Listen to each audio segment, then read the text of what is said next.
comunicação é muito importante para que diferentes vozes dentro de uma comunidade tenham espaço e interajam entre si. Esse é o papel das rádios e jornais impressos e outros meios que fazem circular a informação no contexto social de um bairro, por exemplo. Então, seguindo o fluxo do programa anterior, que foi sobre comunicação pública, hoje vamos entender um pouco das principais questões que envolvem a comunicação comunitária no Brasil.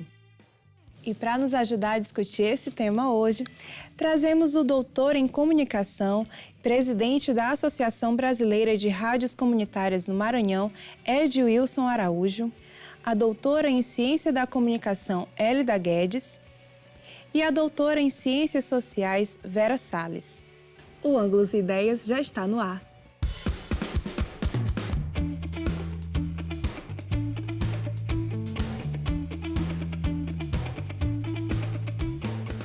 Sejam todos muito bem-vindos. Bom, quando se ouve falar em comunicação comunitária aqui no Maranhão, a gente lembra logo das rádios e dos jornais impressos que existem em vários bairros e comunidades do nosso estado. Então vamos entender em que a comunicação comunitária, de forma geral, se diferencia e de que ela se aproxima na comunicação pública e comercial, por exemplo. Bem, eu tenho uma situação concreta de uma pesquisa que estou desenvolvendo junto com um grupo de alunos há cerca de 1 ano e meio sobre o bairro do Anjo da Guarda. O bairro do Anjo da Guarda foi projetado para ser uma cidade industrial que iria abrigar os moradores, operários que iriam trabalhar no Porto do Itaqui. Essa ideia do bairro industrial não vingou, as pessoas foram morar no Anjo da Guarda sem a infraestrutura adequada e começaram a se mobilizar para reivindicar direitos. Transporte, saneamento, água, energia e escolas. Essas pessoas que começaram a se articular e se organizar para reivindicar direitos sentiram a necessidade de ter um meio de comunicação próprio. Então foi criado no Anjo da Guarda, na década de 80, no ano de 1988, uma rádio popular de alto-falante.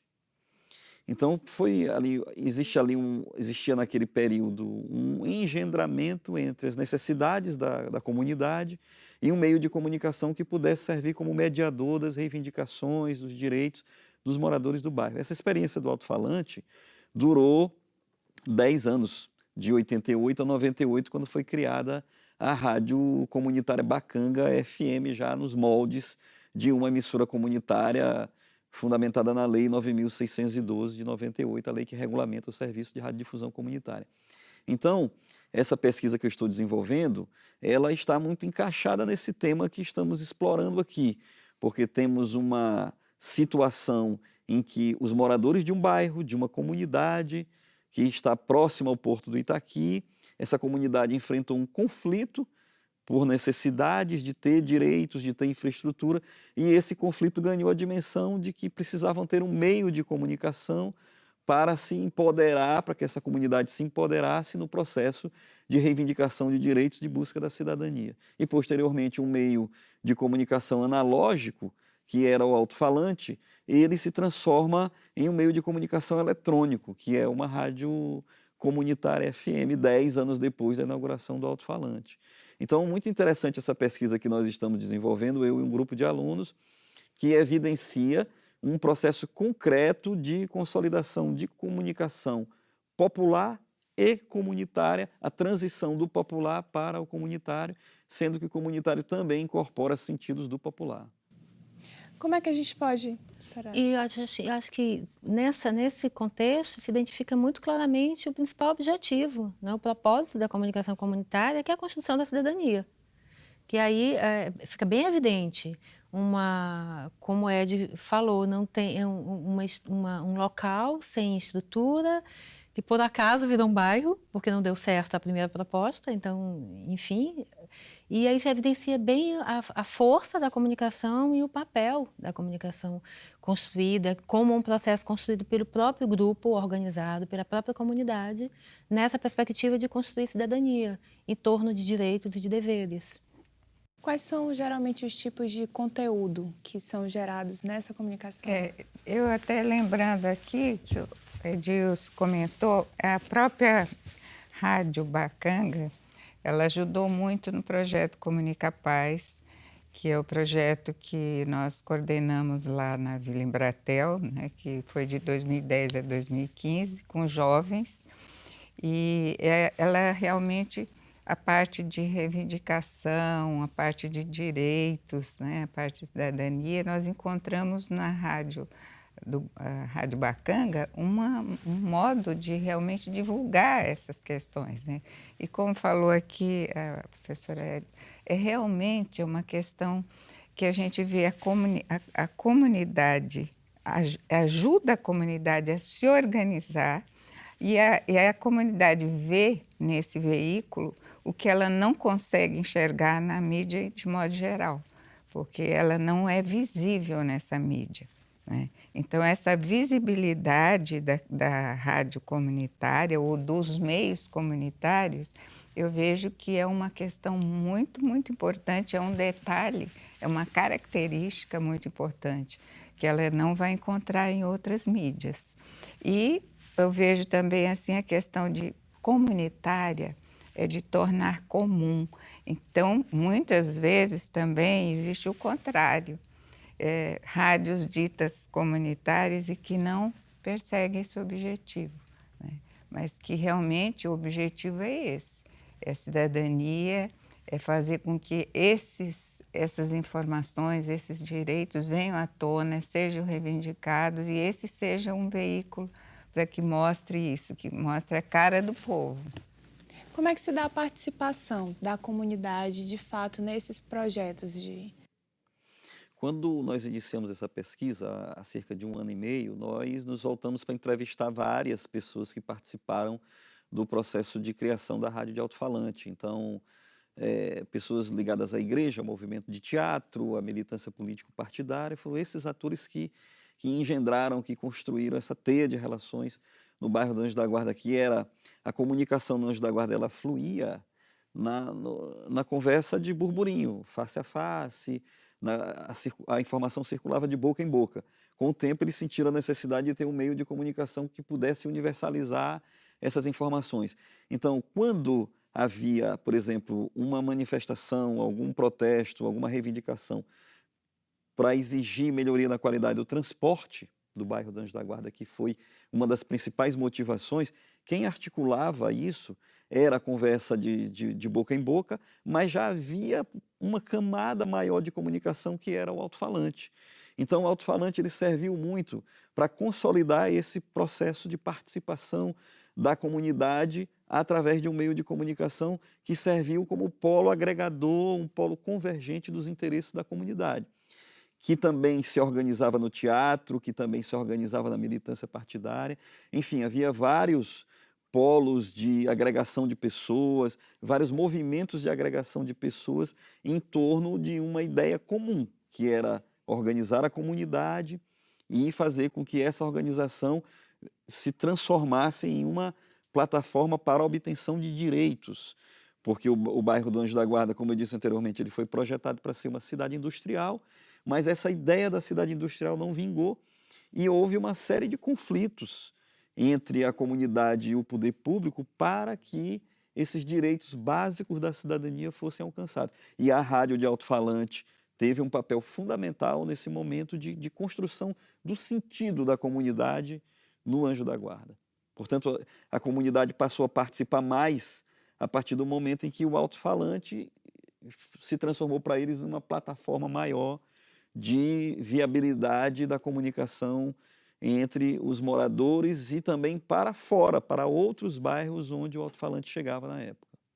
E aí esse exemplo, mais uma vez, mostra um outro viés da comunicação, né, que é a base do processo de comunicação comunitária, a mobilização.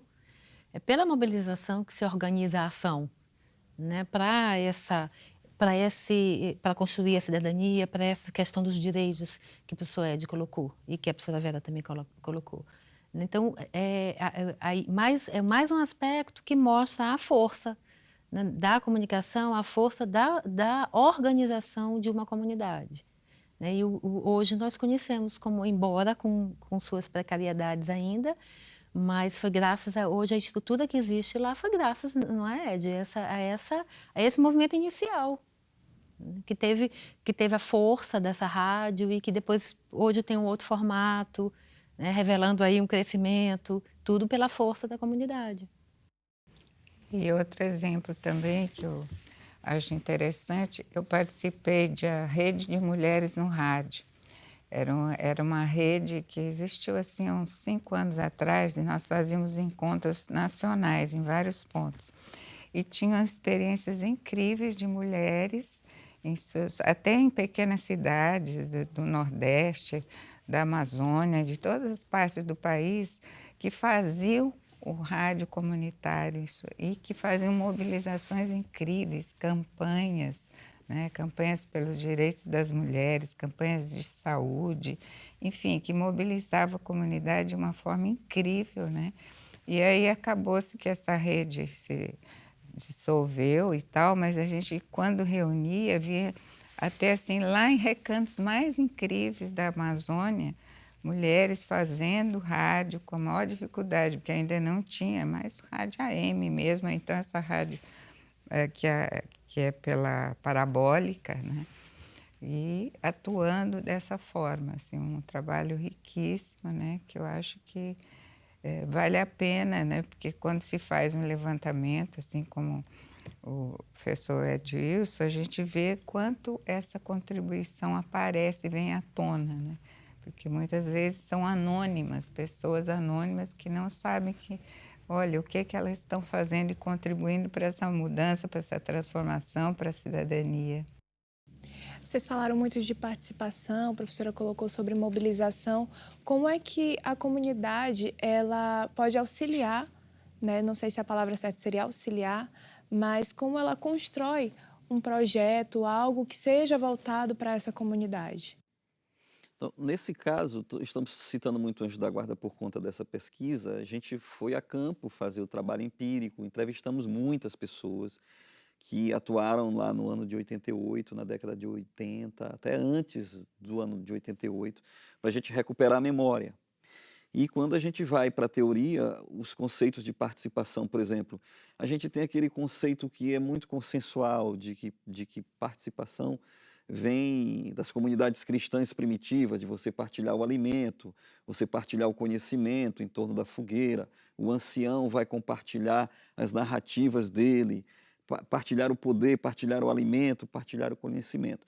Depois a gente foi aprofundando mais na teoria, buscar o conceito de participação na Comuna de Paris, por exemplo. Quais são os movimentos revolucionários que nos oferecem uma base teórica para a gente entender o conceito de participação?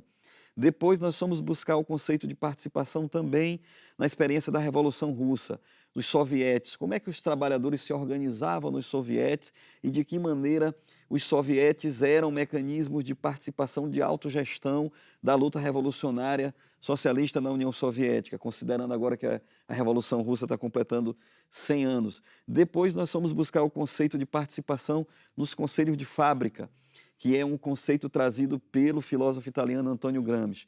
Então, o embasamento de uma pesquisa como essa faz um cruzamento entre aquilo que vem das entrevistas do campo, aquilo que nós colhemos de memória das pessoas que participavam e essa camada teórica que vai ajudar a gente a entender como a participação dos moradores do Anjo da Guarda tem alinhamento e similitudes com outras formas de participação que ocorreram ao longo do processo histórico da humanidade. Então, as pulsações participativas do Anjo da Guarda, elas estão na Comuna de Paris, elas estão na Revolução Russa, elas estão na organização dos trabalhadores das fábricas na Itália, elas estão no ABC Paulista, na organização do movimento operário. Então, a partir dessas bases teóricas e dessa experiência concreta, é que nós costuramos o conceito de participação para incorporar na pesquisa sobre o bairro do Anjo da Guarda. E ainda falando sobre essa questão de como a comunidade pode participar, eu fiz parte de algumas experiências quando trabalhei no Unicef, de organização de rádios e até de implantação de rádios quando era uma rádio do alto-falante. Então, assim, se a comunidade ela não se organiza minimamente, entende? Ela não consegue fazer uma rádio comunitária. é porque essa mobilização dessa comunidade, essa organização está na raiz de uma rádio comunitária. Então, tinham, por exemplo, rádios comunitárias, como eu acompanhei no Piauí, que elas faziam assembleias, elas tinham conselhos comunitários para se chegar a organizar. Porque muitas vezes, se você pega vamos dizer, um embrião, a pessoa fala, eu quero fazer uma rádio comunitária. Mas ela chega lá e começa a ser manipulada por A, B, político, isso e aquilo não é uma rádio comunitária, né? Ela só tem um nome de rádio comunitária. Então, essa organização eu vejo como fundamental para que essa rádio realmente crie força, se estabeleça. Claro que não é um passo assim do dia para a noite, é uma coisa que deve ir crescendo, como a organização social de toda a sociedade. Não é assim que vai se transformar, mas eu acho que é fundamental que haja esse nível de organização. Nós vamos para o intervalo e a gente volta já já.